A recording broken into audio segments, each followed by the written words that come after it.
નમસ્કાર વિદ્યાર્થી મિત્રો, આજનો આપણે ટોપિક જોઈશું સંઘાત એટલે કે અથડામણ। જ્યારે કોઈ પણ બે પદાર્થો એકબીજા સાથે સંપર્કમાં આવે ત્યારે એને આપણે કહીએ છીએ સંઘાત અથવા તો અથડામણ કહીએ છીએ। હવે આ જે સંઘાત છે એ બે પ્રકારના હોય છે। કયા કયા તો જોઈએ। પહેલું સ્થિતિસ્થાપક अथवा तो पहलू लई लीए अस्थितिस्थापक અથડામણ અને બીજા નંબરે લઈ લઈએ છે સ્થિતિસ્થાપક અથડામણ।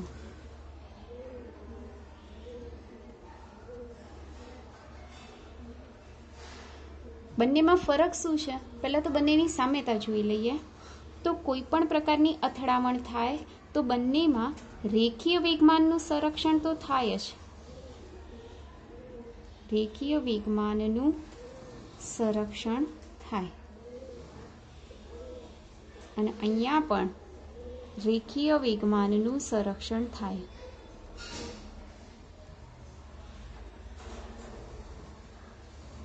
રેખીય વેગમાનનું સંરક્ષણ એટલે પ્રારંભિક રેખીય વેગમાન બરાબર અંતિમ રેખીય વેગમાન। અહીંયા પણ प्रारंभिक रेखीय वेगमान बराबर अंतिम रेखीय वेगमान। हवे बंनेनो तफावत जोईए तो अस्थितिस्थापक में गति ऊर्जानुं संरक्षण थतुं नथी। क्षण थाय नहीं अने आनी अंदर गति ऊर्जानुं संरक्षण थाय। अर्थात अहींया जे प्रारंभिक गति ऊर्जा है ए अंतिम गति ऊर्जा जेटली होती नथी। ज्यारे अहींया प्रारंभिक गति ऊर्जा बराबर अंतिम गति ऊर्जा लखाय। आ बंनेनो तफावत अने बंनेनी जे साम्यता छे ए बंनेनुं आकृति द्वारा समजाई दो। तो अस्थितिस्थापक અથડામણમાં શું થાય છે કે એક સરળ ઉદાહરણ લઈ લો। ધારો કે અહીંયા બ્લોક છે बराबर एटले ब्लॉक शुरुआत में केवुं छे स्थिर एटले एनो वेग केवो थशे 0। अहींयाथी बुलेट आवे छे। शुं आवे छे बुलेट। जेवी बुलेट आनी साथे અથડાય आ स्थिति क्यारनी छे અથડામણ पहेलानी। ज्यारे आ बुलेट आनी साथे અથડાય तो ए बुलेट ब्लॉकने पण खेंची जशे एटले बुलेट क्यां जतुं रहेशे ब्लॉकनी अंदर अने बंने समान वेगथी गति करवानी शुरुआत थशे।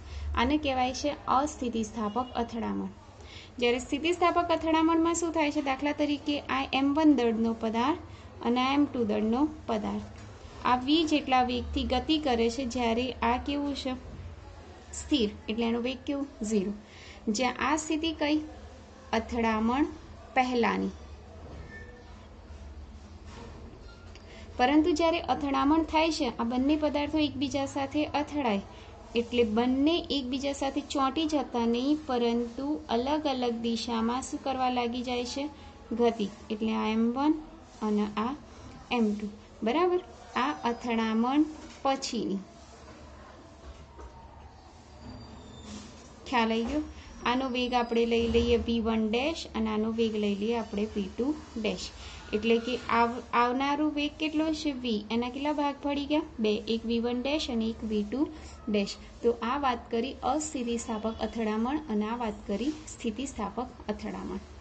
अस्थितिस्थापकમાં જો પ્રારંભિક ગતિ ઊર્જા એ અંતિમ ગતિ ઊર્જા જેટલી ના હોય તો આ જે ગતિ ઊર્જા છે ગતિ ઊર્જાનો શું થાય છે અહીંયા વ્યય થાય છે। એટલે અહીંયા પ્રારંભિક દાખલા તરીકે 10 જૂલ હોય तो अंतिम केटली जूल 8 जूल। एनो अर्थ 2 जूल ऊर्जानो शुं थयो कहेवाय व्यय थयो कहेवाय। तो 2 जूल ऊर्जानो व्यय केटलो ए आपणे शोधवानुं छे। तो आपणे हवे शरूआत करीशुं अस्थितिस्थापक અથડામણ अने आ एनी आकृति लईशुं।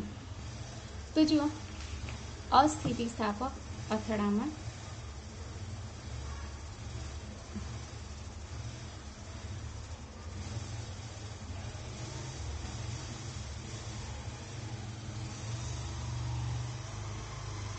अस्थितिस्थापक અથડામણ માટે ગતિ ઊર્જાનો વ્યય શોધો। બરાબર. હવે એના માટે હું સૌ પ્રથમ તો આકૃતિ દોરું. તો આકૃતિની અંદર જુઓ, આ M1 દળનો પદાર્થ અને આ M2 દળનો પદાર્થ આ કેટલા વેગથી ગતિ કરે છે? v1. જ્યારે આ કેવો છે? 0, એટલે કે સ્થિર. એટલે આનો વેગ કેટલો લઈશું આપણે? 0. આ v2 લઈ લઈએ. બરાબર. આ કઈ સ્થિતિ? અથડામણ પહેલા. અથડામણ પછી શું થાય છે કે આ બ્લોક આની અંદર જ ઘૂસી જાય છે.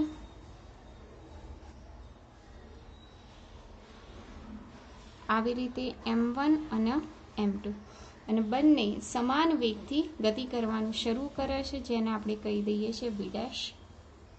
ખ્યાલ આવી ગયો દરેકને? બંને સમાન વેગથી ગતિ કરે છે. આ કઈ સ્થિતિ કહેવાય? અથડામણ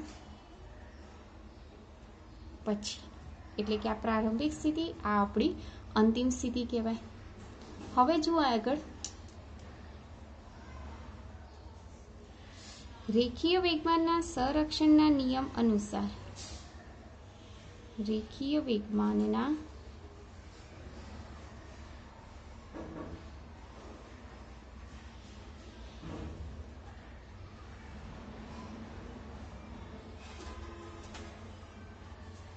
શું લખાય? પ્રારંભિક રેખીય વેગમાન બરાબર અંતિમ રેખીય વેગમાન. ચલો, પ્રારંભિક એટલે આ. પ્રારંભિક એટલે શું લખીશું? M1 v1 વત્તા M2 ઇન્ટુ 0. એટલે આ તો 0 થઈ જશે, એટલે ખાલી શું રહેશે આપણી પાસે? M1 v1 બરાબર. અંતિમ એટલે આ. તો M1 માટે v', M2 માટે v'. એટલે શું લખાશે? M1 v' વત્તા M2 v'. થઈ ગયું? ચલો, M1 v1 એમના એમ. અહીંથી v' કોમન કાઢી દઈએ તો અંદર શું રહેશે? M1 વત્તા M2 ઇન્ટુ v'. ચલો, અહીંથી v' સૂત્રનો કરતા બનાવીએ તો M1 વત્તા M2 છેદમાં આવશે, એટલે M1 ભાગ્યા M1 વત્તા M2 અને આ v1 તો છે જ. આ સમીકરણ નંબર 1. આની જરૂર પડશે એટલે મેં શોધી નાખ્યું. હવે આગળ વાત કરીએ. મારે શોધવાનું છે ગતિ ઉર્જામાં થતો વ્યય, એટલે કે ઘટાડો. ગતિ ઉર્જામાં થતો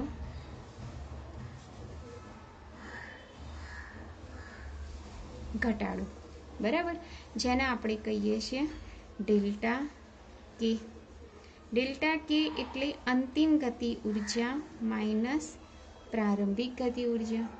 અંતિમ એટલે આ અને પ્રારંભિક એટલે આ. તો અંતિમમાં શું લખીશું આપણે? પ્રારંભિક ગતિ ઉર્જા માઇનસ, કારણ કે વ્યય છે ને એટલે પ્રારંભમાં વધારે હશે, અંતમાં કેટલી હશે? ઓછી. ચલો, K1 એટલે પ્રારંભ, એટલે પ્રારંભનું લખીએ. ચલો, 1/2 ગતિ ઉર્જાનું સૂત્ર કયું છે? 1/2 mv². તો આના માટે ગતિ ઉર્જા શું થશે? 1/2 m1 v1².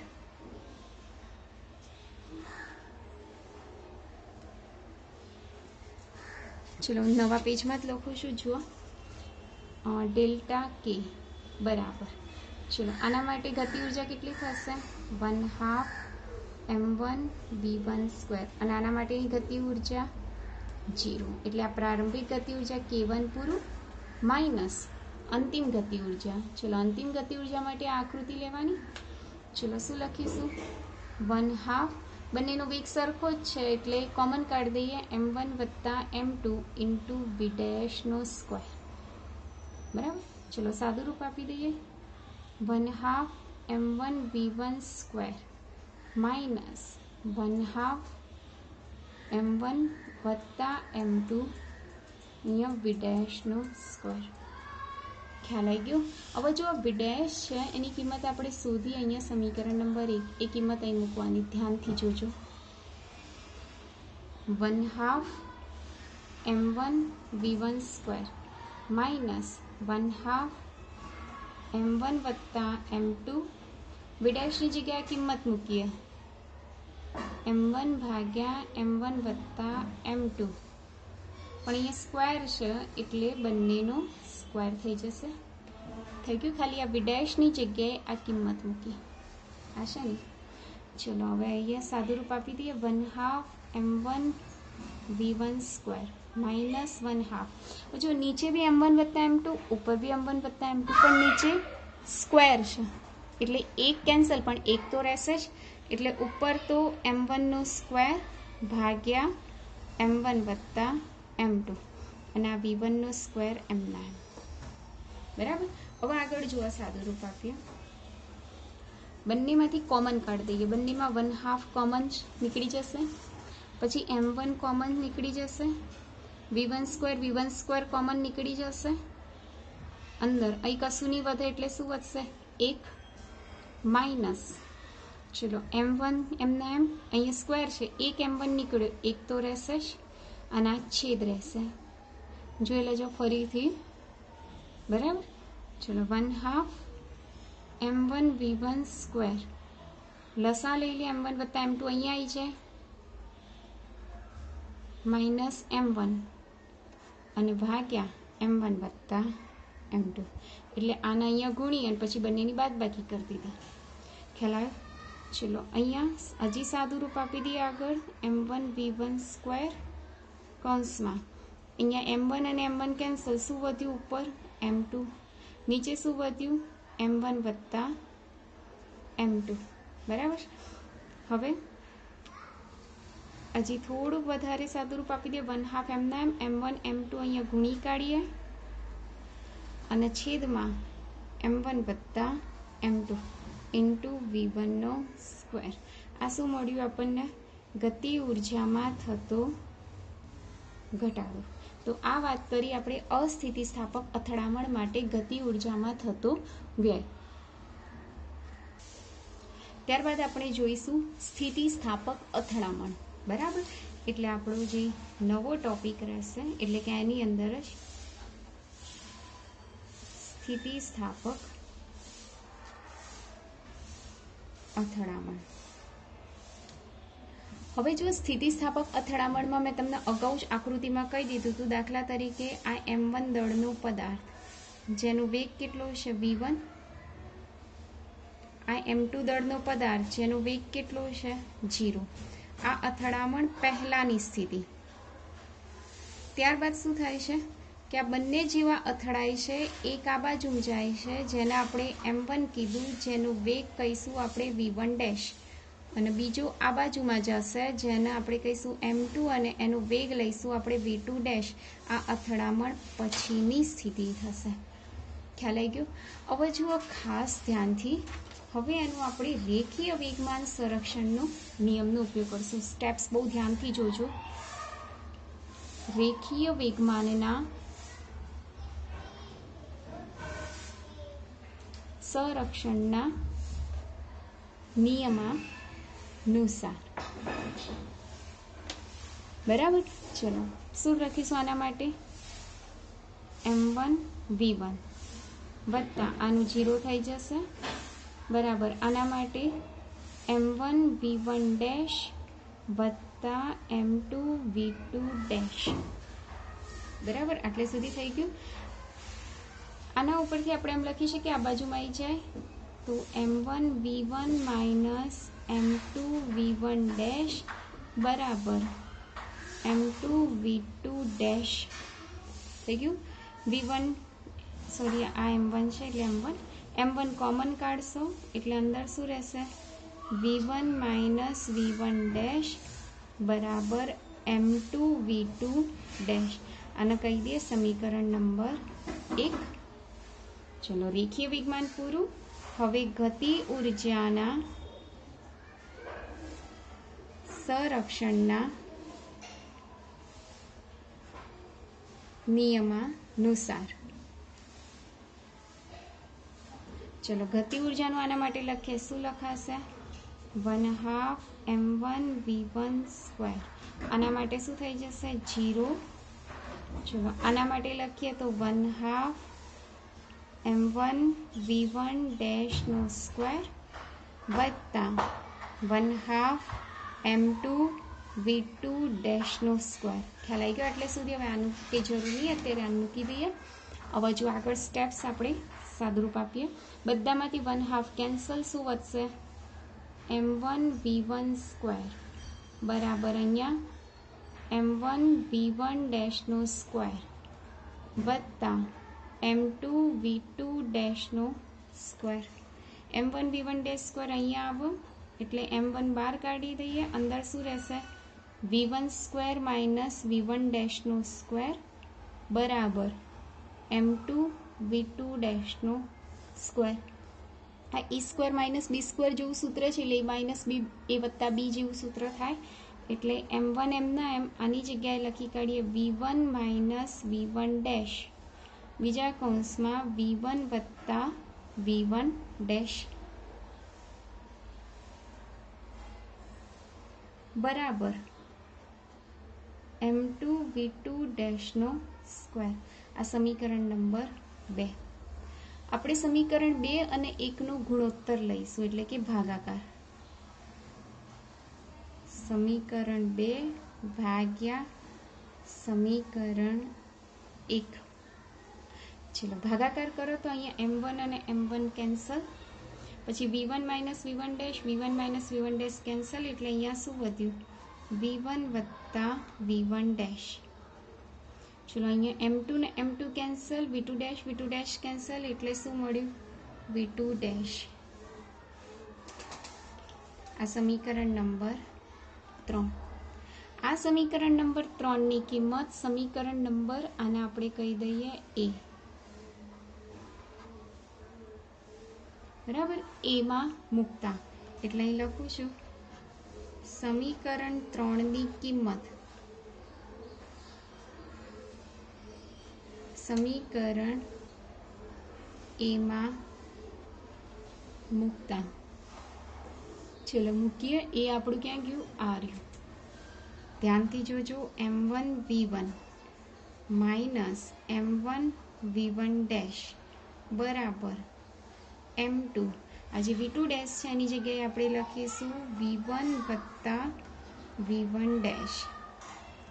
ચલો m1 v1 એમના એમ માઇનસ m1 v1 ડેશ બરાબર અહીંયા m2 v1 વત્તા m2 v1 ડેશ થઈ જશે. હવે જો આની અંદર આપણે v1 ડેશના સૂત્રનો કરતા બનાવીશું બરાબર. તો v1 ડેશના સૂત્રનો કરતા બનાવી દઈએ તો શું થશે? માઇનસ m1 v1 ડેશ પેલી બાજુ જશે એટલે આ બાજુ રહેશે m1 v1 minus m2 v1 બરાબર આ પેલી બાજુ જશે એટલે m1 v1 ડેશ વત્તા m2 v1 ડેશ થઈ જશે. હવે જો આની અંદરથી કોમન શું કાઢીશું આપણે? v1 dash. m1 v1 minus m2 sorry આમાંથી બી આપણે સહેજ સાદું રૂપ આપી દઈએ. જો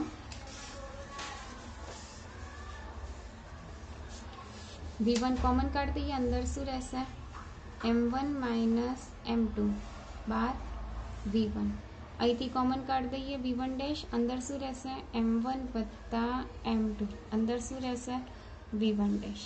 v1 ડેશને કરતા બનાવવાનું છે એટલે આ છેદમાં જતું રહેશે એટલે v1 ડેશ બરાબર m1 માઇનસ m2 ભાગ્યા m1 વત્તા m2 અને આ v1 તો એમના એમ. તો આ પ્રાપ્ત થયું આપણને v1 ડેશ. હવે મારે જોઈએ છે v2 ડેશ. તો આ જે v1 ડેશ છે ની કિંમત આ સમીકરણ 3 દેખાય તમને એની અંદર મૂકવાની. એટલે v1 ડેશની કિંમત સમીકરણ 3 માં મૂકતા. તો ચલો મૂકીએ. અહીંયા v1 એમના એમ v1 ડેશની જગ્યાએ કિંમત મૂકી દઈએ m1 માઇનસ m2 છેદમાં m1 વત્તા m2. v1 એમના એમ બરાબર v2 ડેશ. હવે જો સાદું રૂપ આપી દઈએ.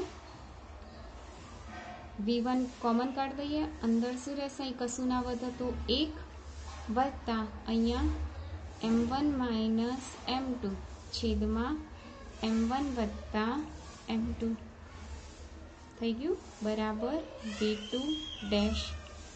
અહીંયા સાદુરૂપ આપી દઈએ v1 mના m, આ ગુણાકારમાં આવી જશે એટલે m1 વત્તા m2 વત્તા m1 માઇનસ m2 છેદમાં m1 વત્તા m2 બરાબર v2 ડેશ. હવે જો અહીંયા m2 કેન્સલ અને m1 વત્તા m1 એટલે 2m1 થઈ જાય એટલે v1 mના m અંદર 2m1 ભાગ્યા m1 વત્તા m2 બરાબર v2 ડેશ. એટલે v2 ડેશનું સૂત્ર આપણને પ્રાપ્ત થશે 2m1 ભાગ્યા m1 વત્તા m2 ઇન્ટુ v1. તો આ વાત કરી આપણે સ્થિતિસ્થાપક અથડામણ માટે અંતિમ વેગ, બંને પદાર્થોના અંતિમ વેગના સૂત્ર. તો આમ આપણે સ્થિતિસ્થાપક અથડામણ જોયું. આના લગતી જેટલા કિસ્સા છે એ આપણે નેક્સ્ટ લેક્ચરમાં જોઈશું અને દ્વિપારિમાણિક અથડામણ રહેશે આ ચેપ્ટરનો છેલ્લો ટોપિક. Thank you.